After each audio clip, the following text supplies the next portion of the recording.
Hi കൂട്ടുകാരെ, നല്ല മഴക്കാലത്ത് പകർച്ചപ്പനിയും ജലദോഷപ്പനിയും ഒക്കെ പിടിപെടാതിരിക്കാൻ നമുക്കൊരു പനിക്കൂർക്കയില കാപ്പി കുടിക്കാം. അതിനായിട്ട് 2 ഗ്ലാസ് വെള്ളം തിളപ്പിക്കാൻ വെച്ചിട്ടുണ്ട് എൻ്റെ കുഞ്ഞടുപ്പത്ത്. അത് തിളച്ച് വരട്ടെ.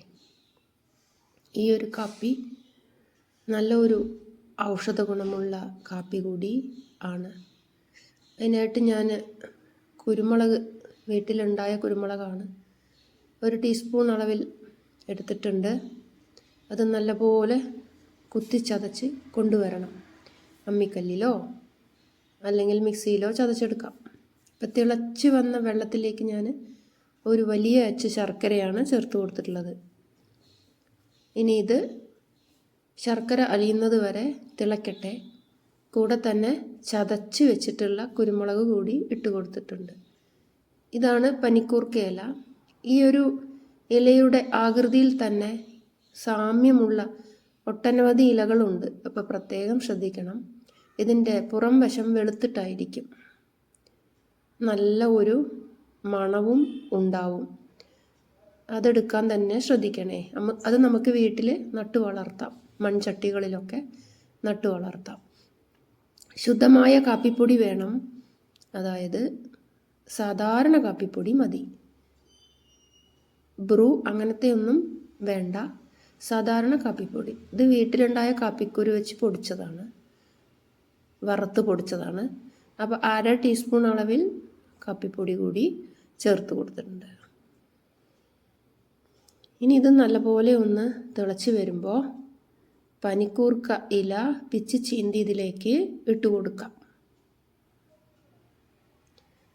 ഇത് പണ്ടത്തെ കാലത്തെ അമ്മമാരുടെ ഔഷധമാണ്. അന്നൊന്നും അങ്ങനെ ആശുപത്രിയിൽ പോയിരുന്നില്ല. ജലദോഷം പിടിപെടും മുമ്പേ ഇത് ചെയ്യണം.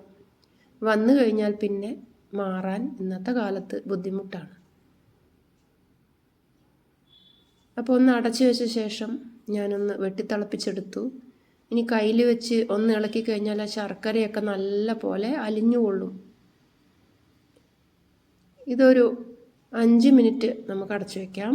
ഓഫാക്കിയ ശേഷം അപ്പോഴേക്കും ഈ ഇലയുടെ കുരുമുളകിൻ്റെയൊക്കെ സത്ത് ഈ കാപ്പിയിൽ അലിഞ്ഞു ചേർന്നിട്ടുണ്ടാവും. ആറ്റേണ്ട ആവശ്യമില്ല. ഇപ്പോൾ ഇത് 5 മിനിറ്റ് കഴിഞ്ഞു. ഇപ്പോഴും ചൂടുണ്ട്. ഇനി നമുക്കൊരു അരിപ്പ വെച്ച് ഇത് അരിച്ചെടുക്കാം.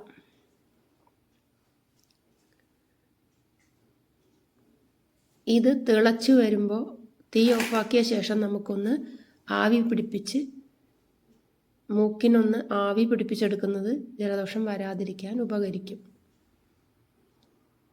നല്ല തണുപ്പടിക്കുമ്പോഴാണ് ഈ ജലദോഷം നമുക്ക് വന്നു വിടുന്നത്. മാത്രമല്ല ജലദോഷം ഉള്ള ആളുകൾ മൂക്ക് ചീറ്റുമ്പോഴും തുമ്മുമ്പോഴും ഒക്കെ നമുക്കിത് പകരുന്നു. അപ്പം അതുകൊണ്ട് തന്നെ ഈ കാപ്പിക്ക് തടയാനുള്ള ഒരു ഗുണം ഉണ്ട്. ഇനി നമുക്കിതൊരു ഗ്ലാസ്സിലാക്കി 1 ഗ്ലാസ് അളവിൽ കുടിക്കാം. ബാക്കി എടുത്തു വെച്ച് ആവശ്യമുള്ളപ്പോൾ ചൂടാക്കി ഉപയോഗിക്കാം. ട്രൈ ചെയ്യൂ.